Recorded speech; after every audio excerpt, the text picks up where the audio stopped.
తలాపున సముద్రమున్న చేప దూపకేడ్చిందట. ఇది సామెత. ఈ కాంగ్రెస్ పాలనలో కృష్ణానది పరవళ్ళు దొక్కుతున్న ఖమ్మం జిల్లా రైతులు సాగునీటి కోసం ఇవాళ ఎదురు చూసే పరిస్థితి ఏర్పడ్డది. సాగునీరు లేక ఖమ్మం జిల్లాలో పంట పొలాలు ఎండిపోతున్నటువంటి పరిస్థితి. ఈసారి ఎన్నడూ లేనంతగా కృష్ణానదిలో బ్రహ్మాండంగా వరద వచ్చింది, నీళ్ళు వచ్చినాయి. దాదాపు 1000 టీఎంసీల నీళ్లు సముద్రం పాలైనాయి. నాగార్జున సాగర్ నిండు కుండలాగా ఉన్నది. ఇన్ని నీళ్లున్న ఖమ్మం జిల్లాలో పంటలు ఎండిపోతున్నాయంటే దీనికి కారణం ఎవరు? 3 మంత్రుల మధ్య సమన్వయ లోపం, నీటిపారుదల మంత్రి యొక్క నిర్లక్ష్యం, ముఖ్యమంత్రి గారు పట్టింపు లేకపోవడం వల్ల ఇవాళ ఖమ్మం జిల్లాలో పంటలు ఎండిపోతున్న పరిస్థితి. 22 రోజులైంది కాలువకు గండిపడి. సెప్టెంబర్ 1వ తేదీన గండిపడ్డది, ఇవాళ 23వ తేదీ. సరే, ఆ 1వ తేదీ వదిలిపెట్టిన ఇవాళకి 22 రోజులు. 22 రోజులు కాలువకు పడిన గండిని పూడ్చలేని ఈ ప్రబుద్ధులు కాళేశ్వరం గురించి పెద్ద పెద్ద మాటలు మాట్లాడారు గతంలో.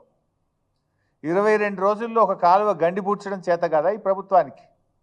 ఇది నిర్లక్ష్యం కాకపోతే ఏంటి అని నేను అడుగుతా ఉన్నా. పాలేరు జలాశయం నుంచి పంట పొలాలకు నీళ్ళిచ్చే కాలువ ఏదైతే ఉందో అది పాలేరు జలాశయం దిగువన దాదాపు ఒక 100 మీటర్ల దిగువన మరి ఆ కాలువకు గండిపడ్డది. ఆ కాలువను పూడ్చడం చేతగాక ఈ ప్రభుత్వం రైతుల పంట పొలాలు ఎండబెడతా ఉన్నారు. 1000 ఎకరాల్లో పంట నష్టం జరిగింది. చూడండి ఎట్లా ఎండిపోతున్నాయో పొలాలు, చూడండి దయచేసి. నెర్రలు బాచినాయి పొలాలు. ఒకవైపు కృష్ణానదిలో పరవళ్ళు దొక్కుతూ ఉంటే, సాగర్ నిండు కుండలాగా ఉంటే, ఇవాళ సాగర్ ఆయకట్టు రైతుల పొలాలు నెర్రలు బాచి ఎండిపోతూ ఉంటే రైతులు కళ్ళల్లో నీళ్లు పెట్టుకొని ఏడుస్తున్నటువంటి పరిస్థితి. కేవలం ప్రభుత్వం యొక్క వైఫల్యం, ప్రభుత్వం యొక్క చేతగాంతనం, ప్రభుత్వం యొక్క నిర్లక్ష్యం వల్ల ఈరోజు ఈ లక్షల ఎకరాల్లో పంట ఎండిపోయినటువంటి పరిస్థితి. ఇలా పాలేరు నియోజకవర్గం, ఖమ్మం నియోజకవర్గం, వైరా నియోజకవర్గం, సత్తుపల్లి నియోజకవర్గం, మదిర నియోజకవర్గం మొత్తం పంటలు ఎండిపోతున్నటువంటి పరిస్థితి. ఇప్పటికే రైతులు, నేలకొండపల్లి రైతులు ఎన్ఎస్పి కార్యాలయాన్ని ముట్టడించారు. కూసుమంచి, ఖమ్మం, వైరా, కల్లూరు అన్ని మండలాల్లో ఇవాళ ఎన్ఎస్పి ఆఫీసులను ముట్టడిస్తున్న స్వచ్ఛందంగా. ఈ పార్టీ ఆ పార్టీ కాదు, రైతుల కడుపు మంట. రైతులు పార్టీలకు అతీతంగా పోయి ఎన్ఎస్పి కార్యాలయం ముందు ధర్నాలు చేస్తుంటే ఈ ప్రభుత్వం మొద్దు నిద్రపోతూ ఉంది. బాధ కలిగేది ఏంటంటే, పోయిన సంవత్సరమేమో వర్షాలు పడక సాగర్ ఆయకట్టుకు నీళ్లు లేక కరువు వచ్చి పడ్డది. పోయినసారి అట్లా నష్టపోయిన రైతులు నీళ్లు లేక పంట వేయక పడావు పెట్టుకున్నారు పొలాలన్నీ. ఈసారి ఏదో కాలం బాగైంది, సాగర్ నిండింది, కృష్ణాలో నీళ్ళు వచ్చినాయని ఆశపడితే ఈసారి ఈ ప్రభుత్వం యొక్క నిర్లక్ష్యం వల్ల ఇట్లా ఎండిపోయేటువంటి పరిస్థితి. అంటే గత సంవత్సరమేమో ప్రకృతి తెచ్చిన కరువు అయితే ఈ సంవత్సరమేమో కాంగ్రెస్ పార్టీ తెచ్చిన కరువు. ఇది కాంగ్రెస్ యొక్క చేతగానితనం వల్ల, కాంగ్రెస్ ప్రభుత్వం యొక్క నిర్లక్ష్యం వల్ల వచ్చినటువంటి కరువు. ఇది ఎట్లా ఉందంటే, ఒకవైపు వరదల్లో నష్టం, ఇంకొక వైపు సాగర్ ఆయకట్టుకు నీళ్ళందక పంట నష్టం. ముందు దగా వెనుక దగా, కుడి ఎడమల దగా దగా. కాంగ్రెస్ పాలనలో రైతు గుండె మంట బగబగ. ఇది పరిస్థితి ఈరోజు. అటు ప్రకృతి వైపరీత్యంతో పంటలు నష్టపోయి దుఃఖంలో ఉంటే, ఇంకొక వైపు ఈ ప్రభుత్వం యొక్క చేతగాంతనం వల్ల, నిర్లక్ష్యం వల్ల పంటలు ఎండిపోతున్నటువంటి పరిస్థితి. ఏముంది, ఒక గండి పూడ్చడానికి ఓ ఇంజనీర్ను పెట్టి, ఒక సీనియర్ ఇంజనీర్ను పెట్టి రాత్రింబవళ్ళు పనిచేయించి చేయాల్సిన పని. నిమ్మకు నీరెత్తినట్లు వ్యవహరించారు. ఓ రొటీన్గా, అంటే ఎంత సీరియస్గా తీసుకోవాలి? కింద 2.5 లక్షల ఎకరాల పంట ఉన్నది. ఆంధ్రప్రదేశ్ది కలుపుకుంటే 3.5 లక్షల ఎకరాల పంట. కొన్ని లక్షల మంది రైతుల జీవితాలు. ఎంత సీరియస్గా ప్రభుత్వం తీసుకోవాలి? అంటే మీకు పట్టింపు లేదు, అసలు ఏమాత్రం కూడా పట్టింపు లేదు. జిల్లాలో 3 మంత్రులు ఉన్నారు. పొంగులేటి శ్రీనివాసరెడ్డి గారు, బట్టి విక్రమార్క గారు, తుమ్మల నాగేశ్వరరావు గారు. ముగ్గురు ఈ గండిబడ్డ కాలువ పక్క నుంచే పోతారు. రోజు ఖమ్మం పోవాలంటే ఆ రోడ్డు ఈ గండికి 100 మీటర్ల దూరంలోనే పోతుంది. దాన్ని పక్కకెళ్ళే పోతున్నారు. మరి 23 రోజుల్లో కనీసం వీళ్ళు ఒక 10 సార్లు పోయొచ్చు ఉంటారు ఖమ్మం. ఆగి ఆ గండి ఎందుకు పూడుస్తలేరు, ఎప్పుడు పూడుస్తారని ఒక రివ్యూ చేసేంత తీరిక కానీ కన్సర్న్ కానీ మీకు లేదా అని అడుగుతా ఉన్న ఖమ్మం జిల్లా మంత్రులు. ఇక మాట్లాడమంటే దునియా మాట్లాడతారు ఈ ముఖ్యమంత్రి గారు, మంత్రులు. మేము ఇటున్న సూర్యుడు అటు పొడిచినా, అటున్న సూర్యుడు ఇటు పొడిచినా చేసి తీరుతాం. డైలాగులు కొట్టమంటే వీరే డైలాగులు కొడతారు. 22 రోజుల్లో ఒక గండి పూడ్చడం చేత కాదా నీకు? ఇక మాటలు మాట్లాడమంటే ఆకాశాన్ని వంచుతాం, సూర్యుడిని దించుతామని మాట్లాడతారు.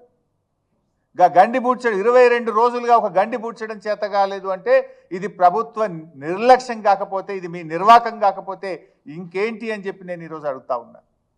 9 మంది ఎమ్మెల్యేలను ఖమ్మం జిల్లాలో గెలిపిస్తే పంటలు ఎండబెట్టడమే మీరు ఆ రైతులకు ఇచ్చే బహుమానమా అని అడుగుతా ఉన్నా.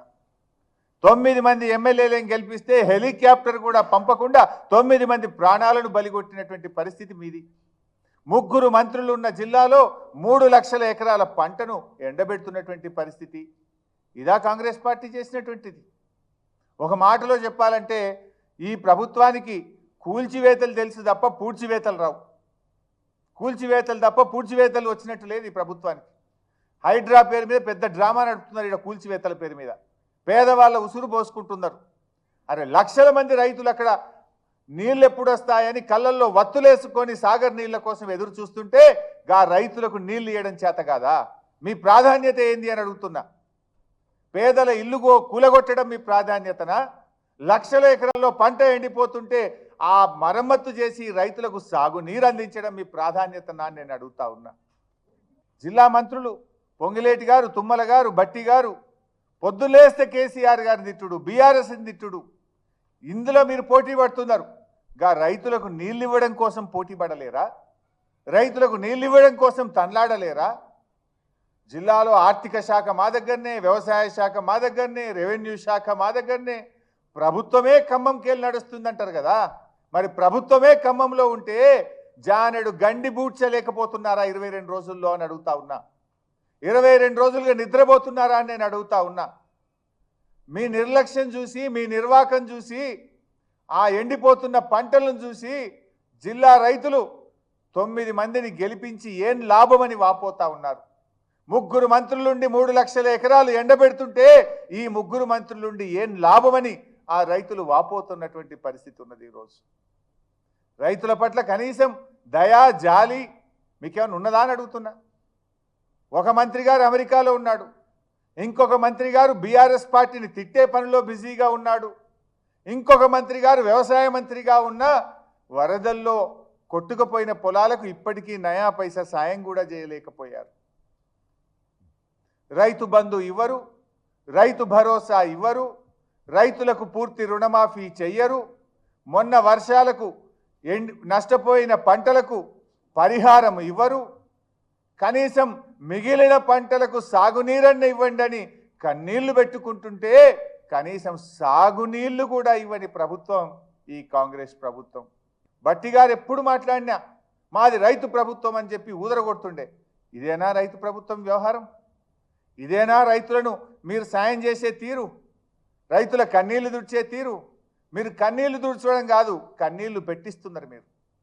వరదల్లో ఖమ్మం జిల్లాలో, సూర్యాపేటలో, అదేవిధంగా మహబూబాద్ జిల్లాలో దాదాపు 1,00,000 ఎకరాల్లో పంట నష్టం జరిగింది. వరదల్లో ప్రకృతి వైపరీత్యంలో 1,00,000 ఎకరాల్లో నష్టం జరిగితే వాళ్ళ కన్నీళ్లు తుడిచి ధైర్యం ఇచ్చి ఎకరాకు 25,000 సాయం చేయండి మహాప్రభు అంటే అది చేసింది లేదు.